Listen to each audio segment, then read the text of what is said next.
할렐루야. 오늘 너희 진실함을 증명하라고 하는 제목으로 함께 은혜를 나누고자 합니다. 이 창세기 42장을 보면은 요셉의 스토리 자체가 한편의 그런 드라마 같은 그런 모습을 봅니다. 이 42장은 보면은 이 말씀을 1절부터 마지막까지 이렇게 읽어보면은 그런 고사성어가 생각이 납니다. 어떤 단어일 것 같습니까? 요셉과 형들 사이에서 이 모습을 생각해보면 제 머리에 언뜻 떠오르는 단어, 고사성어가 역지사지라라고 하는 말이 생각이 납니다. 그래서 사전에 찾아보니까 당사자들 간에 서로의 처지와 입장을 바꾸어 생각하는 것, 남의 처지를 생각하는 것을 역지사지라라고 그렇게 이야기합니다.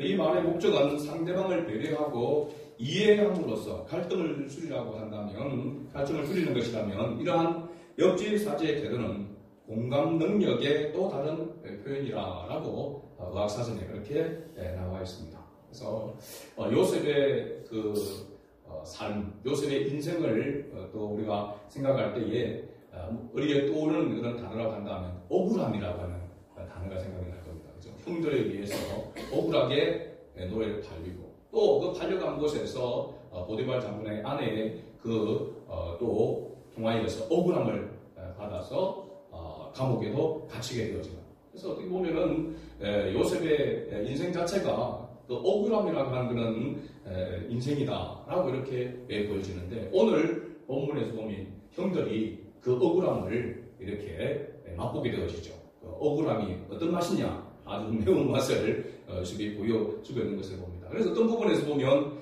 요셉의 소심한 복수라 제가 제목을 그렇게 정하려고 하다가 그런 어떤 뉘앙스도 있는 것 같기도 하고 형들에게 어떻게 보면 자기가 당한 그런 억울함을 한번 경험하도록 해서 깨닫게 하려고 하는 그런 의도도 있는 것 같습니다. 물론 큰 틀에서 보면은 요셉이 무슨 복수를 하거나 그런 형들을 골탕 먹이고자 하는 그런 의도는 아니고 하나님의 뜻을 이루는 그 과정 속에 있다라고 하는 것을 우리가 발견하게 됩니다.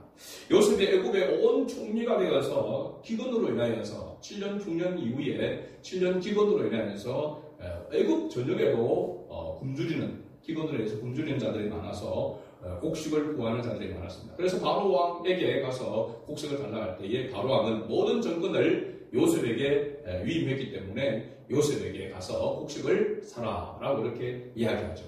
그런데 애굽 전역뿐만 아니라 그 주변의 각 나라들도 특히 야곱이 살고 있는 가나안 땅에도 기근이 심하게 들어서 양식이 부족했던 것을 봅니다. 그래서 오늘 우리가 읽지는 않았지만은 42장 1절에서 그렇게 보게 되면은 가나안 땅에도 이 기근이 심함으로 말미암아 심각한 그런 굶주림에 시달리게 되었음을 알 수 있습니다. 야곱이 그래서 그의 아들들에게 애굽에는 곡식이 있다는데 너희들은 어찌하여 서로 얼굴만 바라보고 그렇게 있느냐?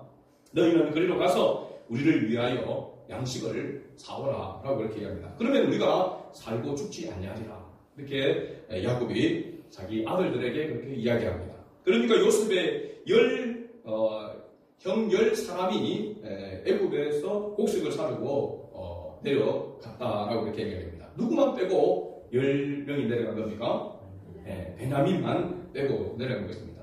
야곱이 라헬에게서 가장 사랑하는 아내 라헬에게서 낳은 아들이 바로 야곱이 낳은 아들이 요셉과 베냐민입니다. 그런데 요셉은 바로 행방불명, 요즘 말하면 실종이 되어진 그런 상태에 있습니다. 그러니까 둘째, 이 베냐민에 대해서 더 요셉에게 가졌던 그런 편애보다도 더 어떻게 보면 심하게 베냐민에게 편애하고 있다라고 하는 것을 봅니다. 그래서 아들 다 자식들을 보내도 베냐민은 절대로 보내지 않는 그런 모습을 보게 되죠. 지난주에 제가 말씀했습니다만은 사람은 쉽게 바뀌지 않습니다. 사람은 쉽게 잘 안 변합니다. 그래서 변하는 것 같은데 안 변하고 변할 때가 또 다시 돌아가고 쉽게 사람을 해서 변하지 않는다라고 그렇게 얘기합니다. 우리 그리스도인도 마찬가지입니다. 우리가 많이 변한 것 같지만은 어느 순간에 보면 옛날 하던 것이 또 하고 그래서 다시 돌아가고 다시 밑바닥에 떨어지는 그런 모습들을 우리가 보면서 이게 내 마음대로 되는 게 아니구나 라고 하는 것을 고백하게 되잖아요. 그러면서 다시 어디로 가게 됩니까? 십자가 앞으로 갈 수밖에 없는 게 우리 그리스도인의 모습입니다. 그래서 그리스도인의 성숙이라고 할 때의 그 성숙은 변화된 그런 모습이만이 아니라 어느 때나 주님의 십자가 앞으로 주님을 의지하는 그 모습으로 나아가는 자가 성숙한 그리스도인이다라고 하는 것을 말씀을 드렸습니다. 그래서 내가 자신한다, 나는 변화되었다, 나는 새 사람이 되었다, 나는 그렇게 저기 이지록 같은 분도 완전히 자기는 성화되어 됐습니다.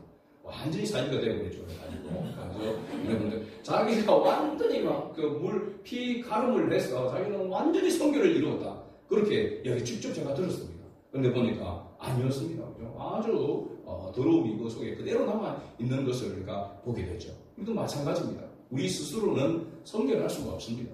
우리 스스로는 우리가 장담할 수 없습니다. 왜냐하면 믿음이라고 하는 것이 하나님의 은혜로 우리에게 주어진 것이지 우리에게서 출발된 것이 아니기 때문에 그렇습니다.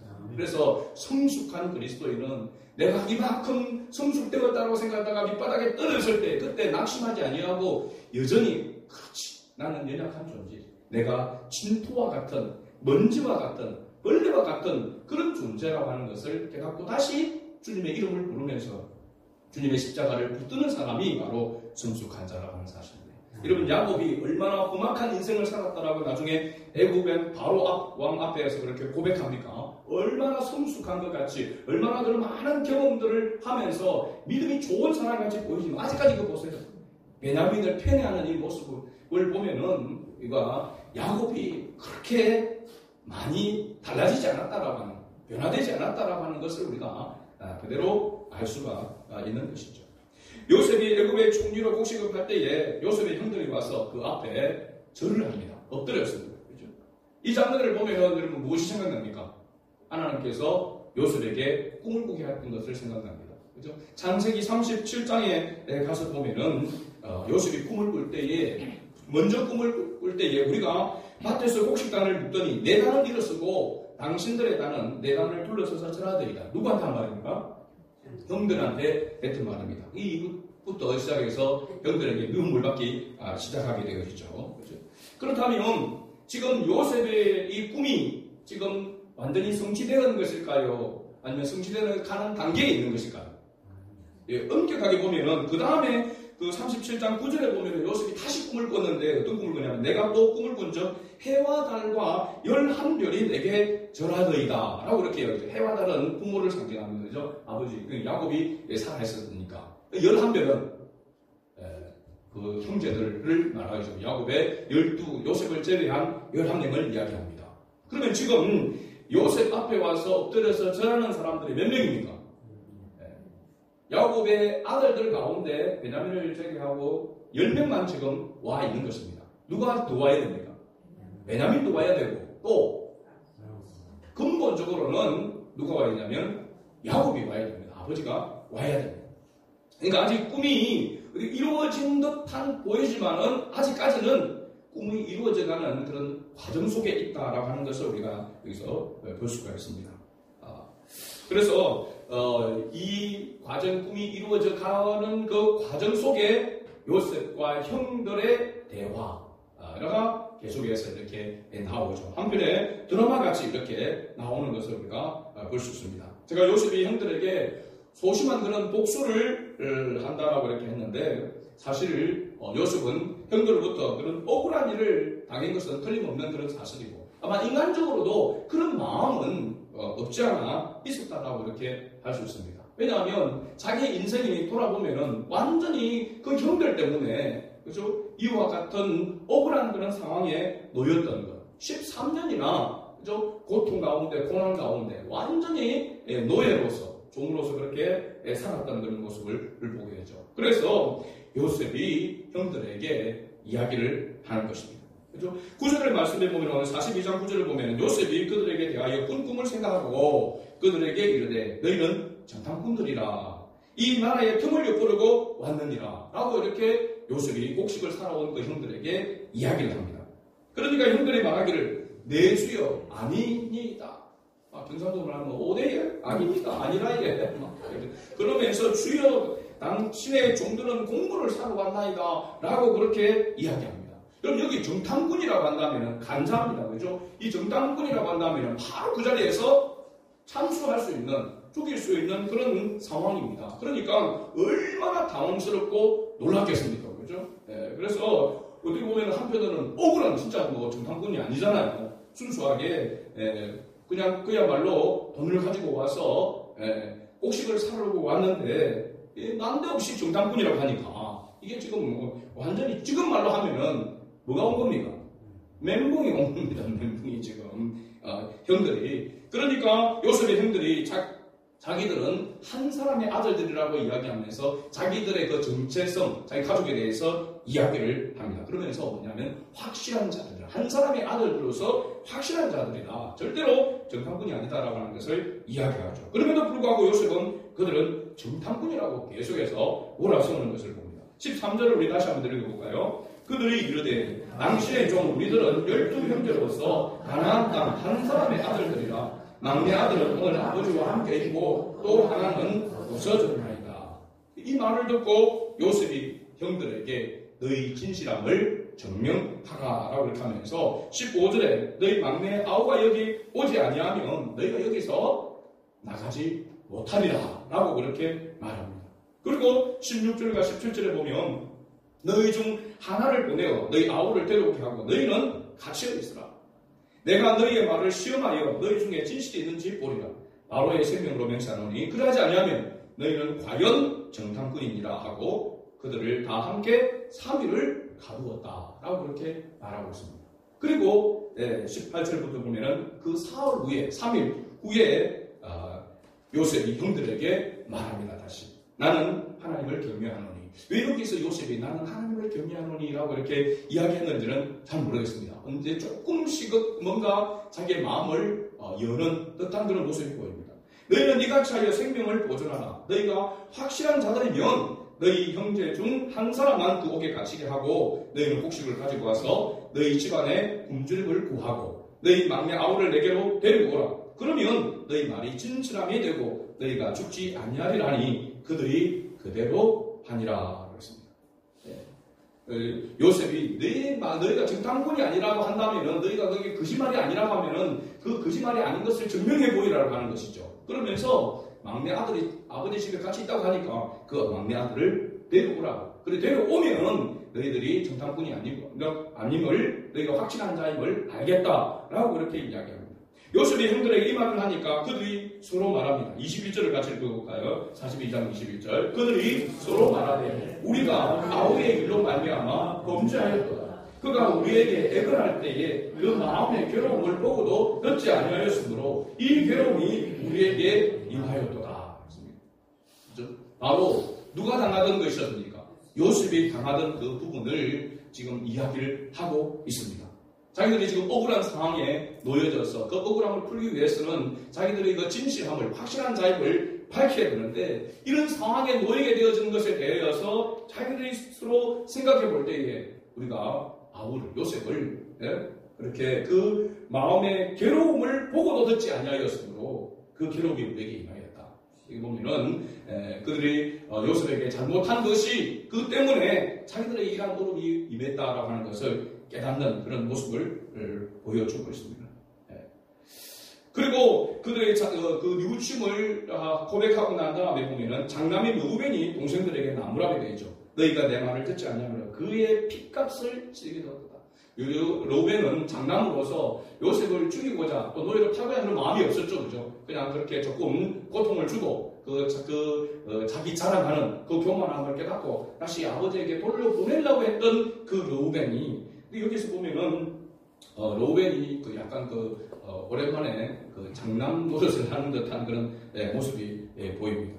형들이 서로 말하는 것을 이 통역을 하는 그 가운데 있었지만 요셉은 뭔가 다 알아들었다고 했습니다. 그러니까 형들이 자기들의 잘못한 것들을 고백하면서 그 미우치는 그런 모습도 이렇게 보니까 울컥해서 잠시 자리를 피하여 울고 와서 형들에게 말합니다. 그리고는 시몬을 끌어내어 그들 눈앞에서 결박하고 나머지는 양식을 주어서 보냅니다. 왜냐하면 지금 굶주리고 있는 야곱 아버지를 그래서 그 상황을 잘 알고 있기 때문에 그렇습니다. 그들이 가나안 땅에 돌아와서 그들의 아버지 야곱에게 이르러서 그들이 애굽에서 이 당한 일을 자세하게 알렸다라고 그렇게 성경이 기록하고 있습니다. 우리 다 알고 있지만 여차 저차해서 이렇게 되었다라고 이렇게 이야기를 하고 있는 거죠. 여기 야곱의 아들들이 아버지에게 아뢰는 말 중에 바로 눈에 띄는 말이 자기들은 어떤 자라고 이야기합니까?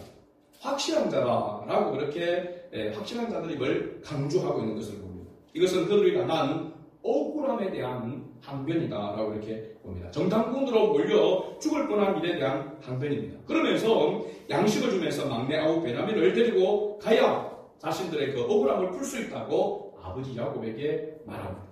아들들의 말을 듣고 야곱이 어떻게 반응합니까? 36절입니다. 42장 36절을 같이 읽어봅니다. 너희가 나에게 내 자식들을 잃게 하도다.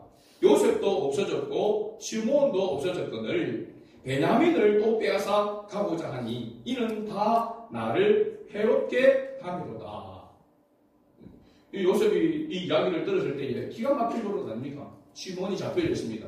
요셉도 행방불명되어서 실종됐는데 생사를 알 수 없는 그 가운데 있었는데 그 또 아들 시므온마저 잡혔다는 겁니다. 거기다가 누굴 또 데려간다는 겁니까? 자기가 가장 편애하고 아끼는 아들, 막내 아들 베냐민을 데려가겠다고 하니까 이 야곱 아버지의 입장에서는 기가 막힌 그런 일입니다. 그러니까 장남인 르우벤이 아버지 말을 듣고 말합니다. 내가 그를 아버지께로 데려오지 아니하거든 내 두 아들을 죽이소서. 그를 내 손에 맡기소서. 내가 그를 아버지께로 데리고 돌아오리다. 이 르우벤이 앞에서도 얘기했지만 그래도 장남이라고 아버지 앞에 이렇게 얘기하면 자기 두 아들을 베냐민을 데려오지 않으면은 죽이라고 이렇게 이야기합니다. 아주 어떻게 보면 비정한 그렇게 각오로 말을 하고 있는 거죠. 야곱은 이 르우벤의 말을 장남의 말을 듣고 이렇게 이야기합니다. 내 아들은 너희와 함께 내려가지 못하리니 그의 형은 죽고 그만 남았습니다. 만일 너희가 가는 길에서 재난이 그에게 미치면 너희가 내 흰무리를 슬퍼하며 수월로 내려가게 함이 되리라. 이 말은 한마디로 이야기하면 내가 지금도 마음이 지옥과 같은데 아들을 잃어버리고 죽고 사랑하는 아들 요셉을 이 죽은 줄로만 알고 있자는 거죠. 그래서 있는데 그 또 베냐민까지 잃게 된다 하면은 나는 완전히 지옥과 같은 그런 삶을 살게 될 수밖에 없다. 그렇게 고백하고 있습니다. 이 말은 뭐냐면 죽으면 죽었지 베냐민을 못 보내겠다라고 이렇게 이야기합니다. 그런데 여러분 한 장 넘겨서 43장 1절에 뭐라고 이야기하냐면 같이 봅니다. 그 땅에 기근이 심하고 했습니다. 2절에 보면 그들이 애굽에서 가져온 곡식을 다 먹음에 그 아버지가 그들에게 이르되 다시 가서 우리를 위하여 양식을 조금 사오라. 그런데 양식이 입에 풀칠할 만큼 있을 때는 절대로 못 꺼내는데 또 먹고서니 포도청이나 또 먹을 것이 없이 죽을 그 상황이 이르게 되니까 그때서야 야곱이 베냐민을 보내고자 하는 그런 마음을 가지게 됩니다. 아마도 그 당시 기근이 그렇게 곡식을 그들이 얻어온 만큼에서 해결이 되어졌다면은 야곱이 보냈겠습니까? 안 보냈겠습니까? 절대로 보낼 일이 없을 것입니다. 그러면은 요셉에게 꿈을 꾸게 하신 하나님, 그 요셉의 꿈은 누구의 꿈이라고 했습니까? 하나님의 꿈이라고 했습니다. 하나님의 꿈이요 하나님의 비전입니다. 그것은 오늘날 동일하게 우리가 꾸고 있는 꿈과 같습니다. 이 꿈은 우리의 꿈이 아닌 하나님께서 우리에게 주신 꿈이죠. 그 꿈의 결론적인 것을 보면 핵심은 바로 뭐냐면 생명을 살리는 것입니다. 영혼을 구원하는 것입니다. 그것이 하나님께서 우리에게 주신 꿈이요 비전인 줄을 믿습니다. 그런데 이 꿈을 이루고자 할 때에 지금 가나안 땅에 기근이 애굽 땅을 비롯해서 기근이 계속 진행되어져 가는데 더 점차 기간이 더 길어지고 더 강하게 기근이 닥쳐오게 된다라고 하는 것입니다. 이런 부분들을 우리가 볼 때에 하나님이 우리를 통해서 꿈을 이루시게 할 때 이게 하나님의 꿈이다. 하나님께서 이루실 것이다라고 할 때에 이 모습을 보면은 하나님은 하나님의 때가 있는 것을 볼 수 있습니다. 하나님의 이 꿈을 이룰 때에 하나님의 뜻을 이룰 때에 하나님의 때가 있고 하나님은 하나님의 방법으로 이 꿈을 이루어 가신다는 사실입니다. 그런데 그 상황 가운데 놓여있는 사람의 모습을 보면은 그들은 어느 때까지 어느 순간까지 내려가냐 하면 완전히 바닥을 칠 때까지 밑바닥까지 완전히 내려가도록 하십니다. 그래서 우리가 신앙생활을 하는 가운데에서 이런 경우를 당할 때가 있습니다. 하나님 도대체 왜 이러십니까? 그렇죠? 적당히 어느 정도만 하면은 사람들에게도 좀 덕도 되어지고, 그렇죠? 하나님을 믿는 사람이 막 완전히 망했다. 하나님 믿는 사람이 완전히 어려움을 당했다. 이건 덕이 안 됩니다. 근데 하나님은 완전히 밑바닥까지 내려가게 하십니다. 제가 그런 경험이 있습니다. 형이 이제 암으로 인해서 투병하는 그 가운데에 정말로 이게 덕이 안 된단 말이죠. 가정 그 동네 마을에서 예수 믿고 온 식구가 다 예수 믿고 그런 가운데에서 있는데 그 장남이 암에 걸려가 죽는 나이에, 그죠? 그래가지고 죽게 된다면 하나님 이게 어떻게 마을에서 동네에서 이게 덕이 되겠습니까? 그리고 형제들 그때만 하더라도 우리 사촌들은 숙모가 무당이고 사촌들은 얼마나 그 미신을 이렇게 숨기는지 그러는데, 아니 예수 믿는 가정이 저렇게 돼가지고 뭐가 되겠습니까? 이게 하나님의 영광이 되겠습니까? 제가 막 그런 마음으로 기도했던 적이 있습니다. 근데 하나님이 적당히 하시고 그렇게 낫게 해주시면 얼마나 좋겠습니까? 그죠? 야, 너는 하나님 믿으니까 하지 마라. 깨끗하게 치료해 주시고 더 건강해 해준다. 그러기다가 막 또 하나님 한 보따리 푸시면 그죠? 완전히 대박 나는 건데, 그러면은 예수 믿고 저렇게 복 받는다고 될 텐데, 하나님은 그 생명을 치료하시더라고요. 45세 돌아가신다는 거 아닙니까? 40에 암이 걸려가지고 5년을 버티다가 45세 돌아갔단 말이에요. 그러니까 이게 예수 믿어도 이거 뭐 아무 그것도 없고 도대체 어떻게 된 것이냐 이게. 막 그런 어떤 보면은 막 하나님 앞에서 약간 이거 어떤 원망스러운 그런 마음도 생기고, 하나님 도대체 왜 이렇게까지 혹시 하셔야 되냐? 하나님 얼마든지 역전시킬 수도 있고 하실 수 있는데 왜 여기까지 내려가도록 하나님께 하십니까? 라고 하는 그런 부분이 꽤 있더라고요.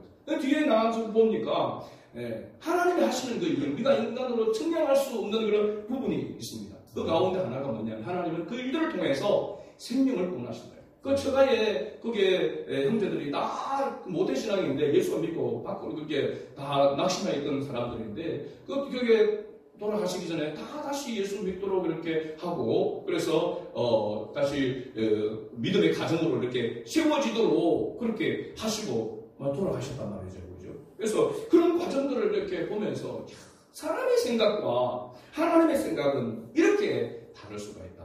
그래서 생각할 때 하나님은 하나님의 때가 있다라고 하는 사실입니다. 근데 우리가 그 때를 알지 못하는 것이죠. 또 하나님께서 하시는 방법, 그것을 우리가 알지 못하니까 우리가 할 수 있는 일이 뭘까요? 하나님의 이름을 부르면서 견디는 것입니다. 인내하는 것입니다. 인내하는 것. 그래서 하나님의 말씀은 어떤 말씀입니까? 인내의 말씀이라고 했습니다. 인내의 말씀. 하나님의 말씀은 인내의 말씀입니다. 그 말은 뭐냐면 하나님의 말씀을 끝까지 붙드느냐, 하나님의 말씀을 전적으로 의지하는, 우리가 하나님을 믿는다고 하는 것은 곧 하나님의 말씀을 의지하는 것입니다.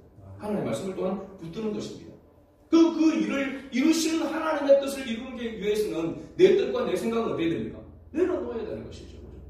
이해가 안 되더라도, 용납하지 못하고 받아들일 수 없는 그런 상황이라도 하나님의 뜻이 있음을 하나님의 사람인 우리는 참고 기다려야 되는 것입니다. 그것을 기도하면서 깨달으면, 그것을 깨달으면 고난 중에서도 즐거워할 수 있고 평안을 이룰 수가 있는 것이죠. 그러나 그렇지 못한다 할지라도 우리는 어떻게 했냐면 끙끙거리면서라도 참고 견뎌내야 하는 것입니다. 그래서 제가 목회를 하면서도 보니까 하나님의 때에 하나님의 방법으로 역사하신다는 그런 어떤 믿음을 가지게 되어지니까 조급해지지 아니하고, 뭐 또 뜻이 있겠지. 하나님께서 함께 하시고 참고 견디자, 기다리자. 사실은 제가 그런 이야기 했잖아요. 화재 나고 막 그랬을 때, 성도들을 시험에 들고 막 그럴 때, 여기까지인가 보다 생각하고 1톤 트럭 하나 사가지고 과일 장사하려고 생각했답니다. 제가. 여러분들은 모르겠어요. 제가 그런 아픔이 그런 게 일단 그때는 완전히 그냥 절망. 근데 그때 하나님께서 물론 그걸 견딜 수 있도록 은혜를 주셨습니다. 여러분들이 그 바로 증인들입니다. 그때 연약한 사람들, 성도들이 다시 모이기 시작하고 열심을 내기 시작하니까 아니 성도들도 저렇게 열심히 하는데 목사가 이래서 되겠나? 그런 마음으로 다시 일어설 수 있는 그런 계기가 되어졌단 말이에요. 지나와서 보니까 모든 것이 하나님 은혜고 그래도 그때 그런 정말 말도 안 되는 그런 생각도 하고 그리 했던 그 가운데서도 그래도 포기하지 아니하고 기다렸더니 때가 되면 하나님께서 인내하시고 하나님께서 역사해 주셨다라고 하는 것을 발견하게 되는 것입니다. 최근에 제가 저와 가까운 분의 이런 고백을 들었습니다. 나이가 들어서 양쪽 무릎이 안 좋아서 기도하면서 병원에서 치료를 받았는데 이상하게 자기 생각에 반밖에 낫지 않더라는 것입니다. 양쪽 무릎이 다 안 좋았는데 그런 거리도 힘든데 막 하나님 앞에 기도하고 약을 먹었으면은 깨끗하게 치료가 되어졌으면 얼마나 좋을까요? 그죠? 그런데 이게 다 낫지 않고 여전히 그런 거리는 불편한데 그래도 막 못 걸어 다닐 만큼은 아니고 엉덩 기어 다닐 걸어 다닐 정도만 낫게 해주시더라는 겁니다. 그래서 하나님 이런 하나님이 아니실 텐데 고치시면 확실하게 고치시는 하나님이실 텐데 왜 이렇게 반밖에 안 고쳐주시나 그러면서 하나님 앞에 기도하면서 하나님이 응답해 주시기를 기다렸답니다. 그러니까 하나님께서 마음에 응답하시는 것이 느껴지는데 이런 마음이 들더랍니다. 네가 반밖에 내게 네 자신을 주지 않았기 때문이다 라고 하는 것은 깨달음이 오더라는 겁니다. 그러니까 하나님을 믿는 믿음을 가지고 있는데 하나님 앞에 헌신할 때에 하나님 앞에 자기의 반밖에 내어주지 않았기 때문에 이 반밖에 하나님께서 안 고쳐주셨나 라고 하는 그런 마음이 들더라는 겁니다. 생각해 보니까 자신은 분명히 확실한 믿음이 있는데 뭐가 부족하는 겁니까? 사랑이 부족하더라고요. 믿음으로 가족을 위해서 기도는 열심히 이렇게 했는데 여전히 남편을 미워하고 자식들에 대해서 그래서 주방과 원망 그런 것들을 내려놓지 못하고 마음에 그런 사랑이 없는 사랑이 부족함을 이렇게 깨닫게 해주더라는 겁니다. 그래서 하나님 앞에 회개했다는 것입니다. 내가 믿음이 있는 것은 분명한데 내가 믿음으로 산다 하고 믿음으로 하나님을 기쁘시게 하겠다고 했는데 정작 보니까 사랑이 부족하더라는 겁니다. 저 이야기 듣고 저도 많이 해결을 했습니다. 그죠? 그리고 분명히 믿음이 있어요. 믿음이 시퍼렇게 살아야 되는 것 같은데 사랑이 필요가 없어졌습니다. 난로에 있는데 안에 불이 없어요. 그런 모습을 깨닫게 했게 됩니다. 그리고 막 가슴을 치면서 통회하면서 회개를 했다는 겁니다.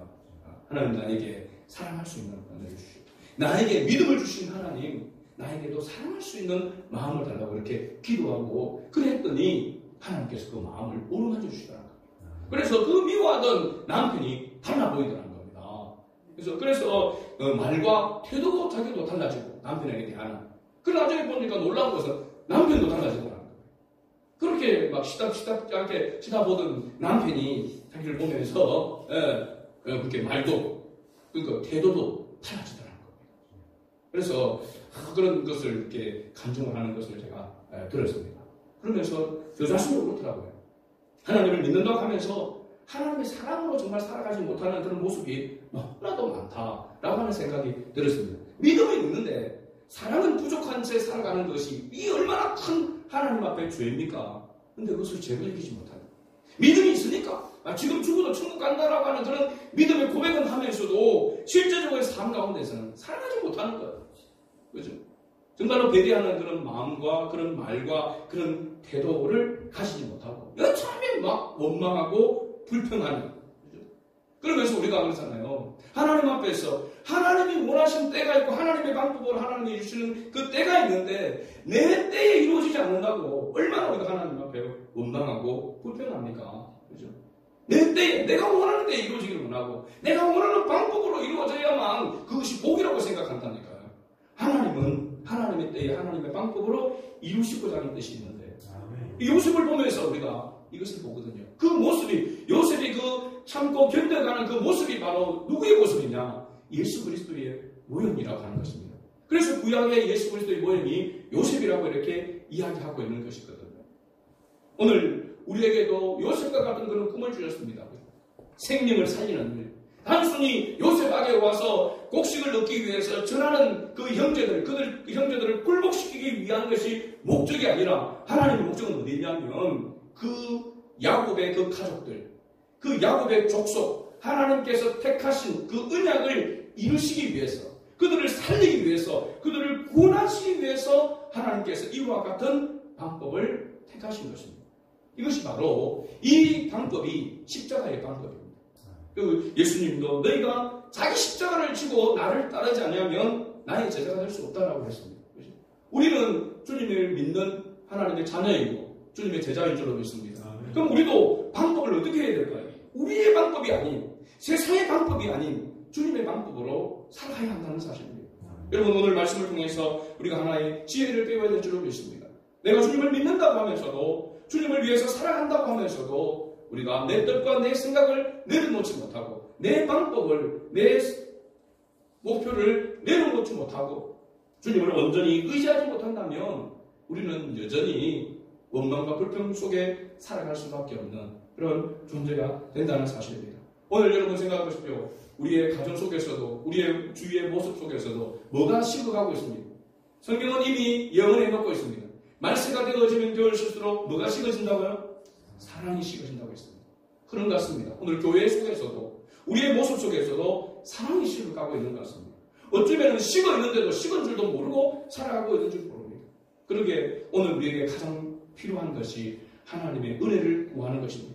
믿음이 있다고 한다면 하나님의 은사를, 사랑의 은사를 구해야 될 때인 줄로 믿습니다. 하나님의 사랑으로 가족을 사랑하고, 하나님의 사랑으로 이웃을 사랑하고, 하나님의 사랑으로 우리가 사랑하고 나아간다면 하나님은 반드시 우리에게 하나님의 사람들을 더 많이 붙여주실 줄로 믿습니다. 더 많이, 더 크게 사랑할 수 있는 그런 은혜를 주실 줄로 믿습니다. 오늘 우리가 이러한 마음으로 하나님 앞에 기도하고 한 주간을 살아가는 그런 주가 될 수 있기를 주의 이름으로 축복합니다. 아멘.